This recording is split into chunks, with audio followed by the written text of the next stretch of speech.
Hi, how are you? My name is Jeremy Schopper, and I'm going to take a few moments to talk about virtual field trips and museums and how they relate and impact education and educational opportunities. So we'll just kind of start out by talking about field trips in general. I think there's definitely a creative power and behind field trips or with field trips. Just personally speaking, it's created awesome memories for me.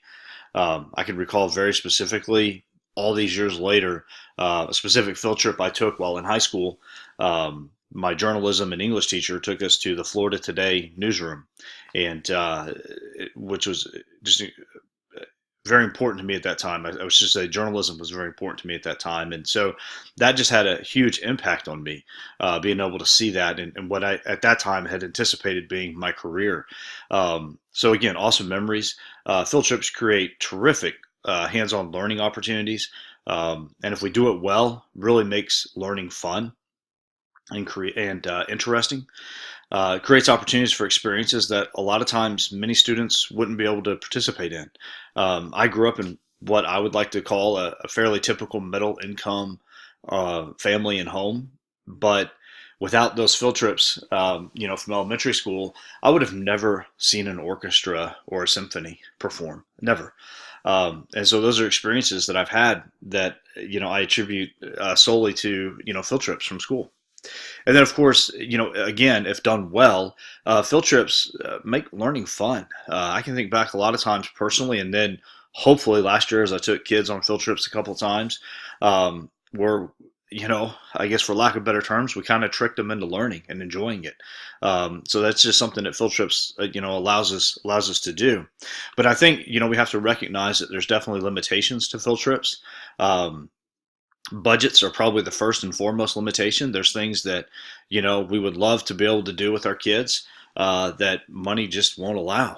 It's just simply too expensive, or outside the realm of possibility because of budgetary constraints. Also, logistics. There's things logistically speaking that field trips are just very difficult, or logistical issues make it very difficult, I should say. My wife's an elementary teacher, and taking an entire grade of kids on a field trip, at a decent sized school, that's tough. Requires a lot of participation from parents, and just a lot of moving parts that just don't make it a lot of fun, and make it very, very difficult to pull off. Also time. It can be a huge limitation. We're pulling kids oftentimes out of school for the entire day to go on a field trip for one subject. And so, those types of things make it difficult. And then, of course, distance. There's places that I would absolutely love to take kids to that we just can't do because it's too far away. It's obviously we can't take kids around the other side of the world to go see the pyramids. That's silly, and it's not ever going to happen. But that being said, even with those limitations, with the new and continued advancements in technology, teachers and students, we don't have to be limited by these challenges. And that's where the idea of virtual field trips and virtual museums comes into place. It allows us to take kids places, both in a sense, literally and figuratively, that they would never otherwise be able to go. And so we're able to bypass a lot of the budgetary issues, the logistical issues. We're not having to get buses and chaperones and all that mess. And we're not having to take an entire day or 2 days to take a kid on a field trip. And we're not limited by distance anymore. We can, with a couple of clicks of a mouse, we can take kids around the world now.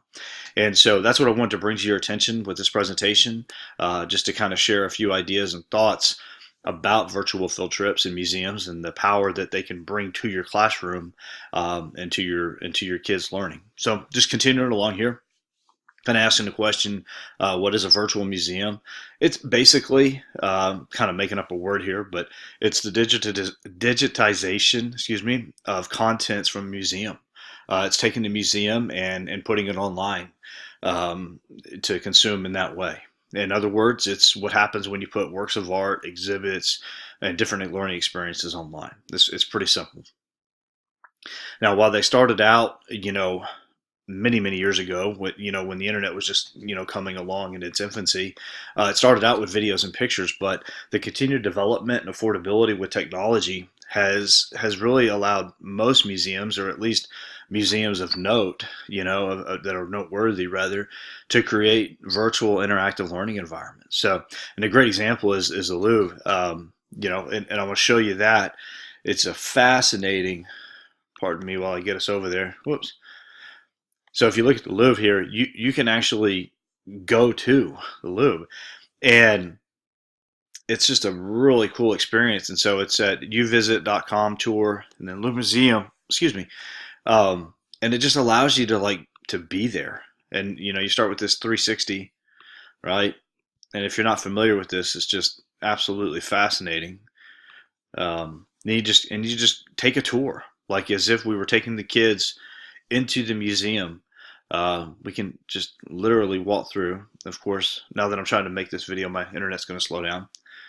But you go inside. And now we are on a virtual field trip to a museum. Now we're going to go to Roman antiquities.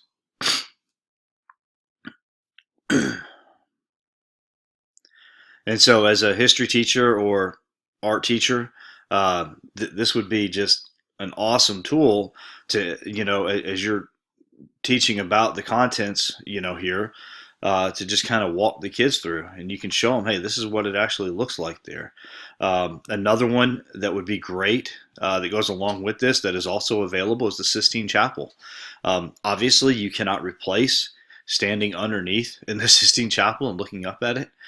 You can't replace the smell there, and just spatially being there, obviously. But this is not that far off, kind of the next best thing, so to speak. And again, you can just walk through all these, and I'm not going to go through the entire thing, just we don't have time for it. But it's incredibly fascinating what it gives you access to. So this would kind of be a really good example of a virtual museum. So kind of continuing on, what's a virtual field trip? Well, here's kind of the fancy explanation from Wikipedia. It's a guided exploration via the internet that organizes a collection of pre-screened and thematically based websites into a structured online learning experience. And I changed some of the words up there, but that's from Wikipedia. But that's not all it is. And so just kind of keep this in mind. Virtual field trip is essentially taking all the major learning components of a traditional field trip and putting them online. Now, all of the components of a field trip, start when you're getting the kids lined up to get on the bus, all the way through feeding them and, having to monitor behavior and, keeping them in line and, depending on the ages and all that, all the way to getting them home and organizing chaperones and all that mess, right? So that's all the components of a regular field trip, but a virtual field trip takes all that other stuff out, and it just takes the learning part of it and then puts it online for us. Excuse me. And as with virtual museums, as technology continues to improve, the interactive trips are becoming more and more common. There's really no reason for a virtual field trip to just be looking at pictures or maybe watching a video. There's so much technology and opportunity out there to make all these things interactive. So I more or less covered them at this point, but kind of outlined the benefits of a virtual field trip. Number one, teachers can take students to locations too far away to travel to or expensive to visit, or too expensive to visit. We can take kids to the pyramids now. We can take kids to places that they'll never get to go, or at least I know my kids won't. I teach in a rural school district in Decatur, Arkansas, Northwest Arkansas. 99% of my kids are never going to leave Arkansas, much less making it around the world to see the pyramids or the Smithsonian, going to DC. I mean, they're just not going to be able to go. Virtual field trips can take students back in time, into outer space, or into the microscopic world. The opportunities are limited only by as teachers, as our creativity and what we want to take the kids to or bring to the kids, rather. Virtual field trips can provide many of the identical cognitive and affective gains that an actual real-life field trip can provide. Again, we're bringing the learning to the kids. Typically, the virtual field trips, if you do it right and you find the right ones, either if you're finding them that are already kind of put together or doing them yourselves, they're aligned with state standards, or you can easily adapt it to your standards. And then, the fifth one there is that it's accessible to all students. So it doesn't matter, what's on the kid's IEP or their physical disability or their ability to pay for something. That all goes away. We can adapt these to all of our students so that they can all participate, enjoy, and benefit from the experiences of, of just having really, really cool interaction with people and things and places that they otherwise wouldn't. So kind of continuing on, we're about to wrap up here, but kind of as you think through this, as you want to create a virtual field trip, there's a few things just to kind of keep in mind, because for someone like me who struggles with the administration and the planning piece, naturally it's a struggle for me. It would be very easy for me to kind of just jump in and enjoy it with the kids. But you do want to keep in mind that there's some planning to be done. Part one or step one is you definitely want to conduct your research.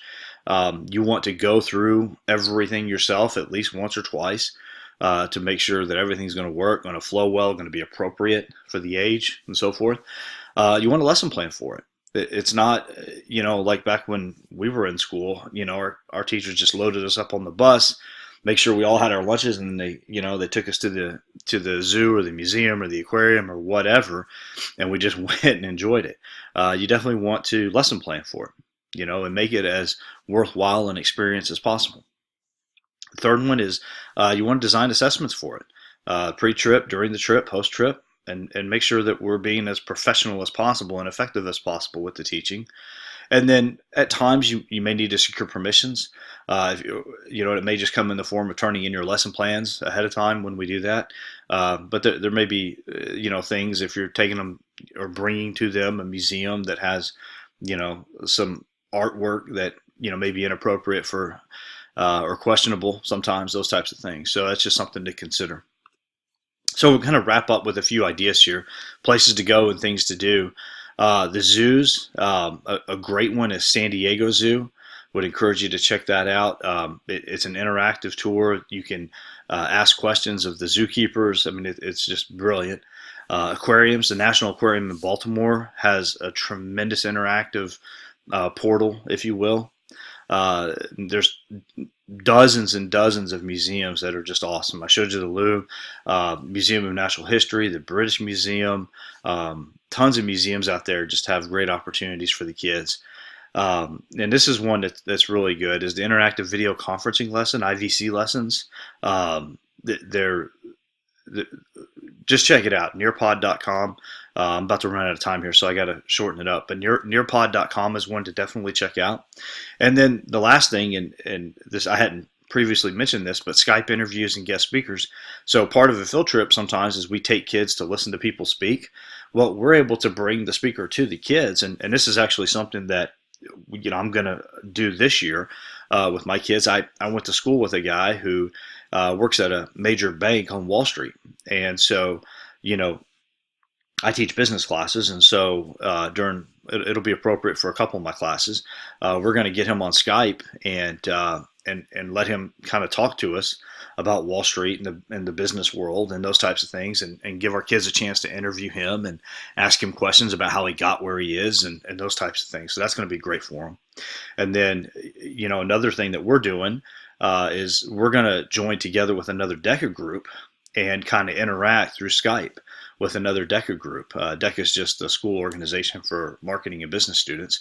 And so it's going to kind of create a global feel for our kids. We have kids that are in, again, Decatur, Arkansas. They have a very tight bubble here that they don't really get out of much. And so we want to get them to interact with kids, throughout the nation. And so we're going to use the virtual field trip concept and Skype to let them do that and meet kids from other parts of like I said, the States, and maybe even Australia. I'm trying to figure that part out. So I hope that was helpful to you. I'm out of time.